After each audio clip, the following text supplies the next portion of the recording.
Good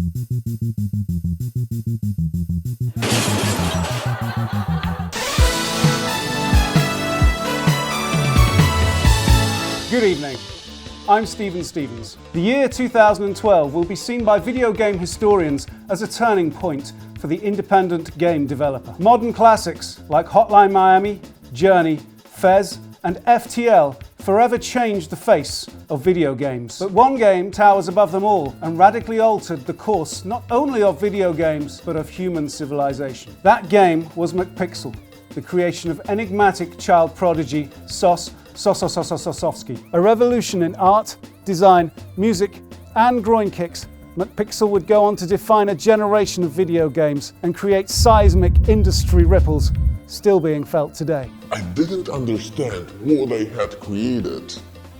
I still don't think I do. Soon, the feverishly awaited McPixel 3 will arrive to the millions of waiting fans who have waited more than a decade to experience the final chapter in this legendary trilogy. However, not everything has been sunshine and hot dogs for the series. The mere mention of the unreleased McPixel 2 sparks uncontrollable emotions in the dozens of developers who worked on the doomed project. And endless speculation from McPixel fans has fueled countless wild theories as to what really happened. Immediately after the enormous success of McPixel 1, I was approached by numerous publishers, investors, and bankers who just wanted to throw their money, invest in McPixel. That was a chance for McPixel to be taken to the next level, to level 2. With more money being thrown around than he could count in a month of Sundays, middle-aged savant Sos saw an embarrassment of opportunities open up before him, like rare forest flowers. One of the publishers, they wanted to do a real next-gen McPixel. That was the best idea, with physical-based rendering, with ray tracing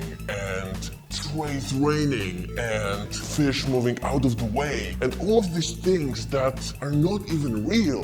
The ideas they had, like competitive blockchain visual novel or a beat-em-up city builder. This is what McPixel 2 was supposed to be. This is the future of gaming. The story that has never been told until now is that of the talented but unfortunate developers lured by the galactic possibilities and ultimately abandoned like corn husks after a roadside picnic. Yeah, I was the lead systems engineer on McPixel 2. That was back when it was an open world RPG. Our fart physics system got so advanced and needed so much computing power that we were actually renting servers from the same server farm that supplies the Hadron Super Collider.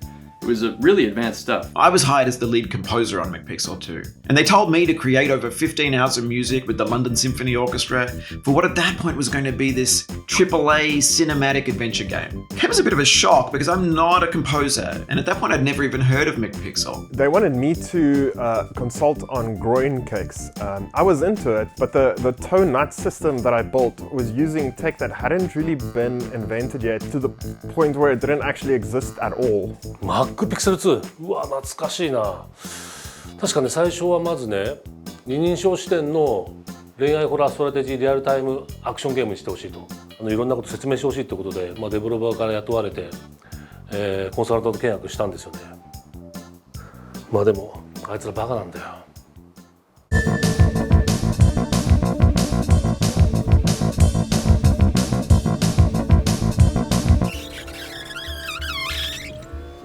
As costs mounted and deadlines fell to their death, it became clear that McPixel 2 was going nowhere at high speed.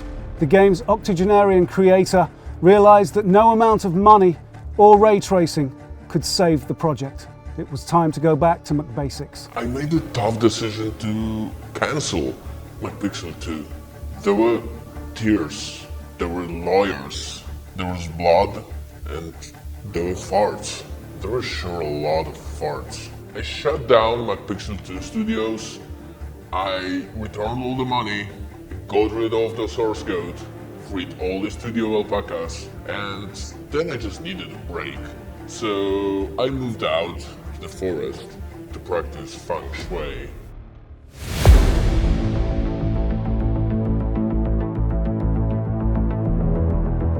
McPixel 3 is an unexpected and spectacular return to form for the series. ingenious puzzles, highbrow humour, and a bewitching narrative arc, all in stupendous visual fidelity. Many are already calling it a masterpiece, a masterpiece, masterpiece, masterpiece.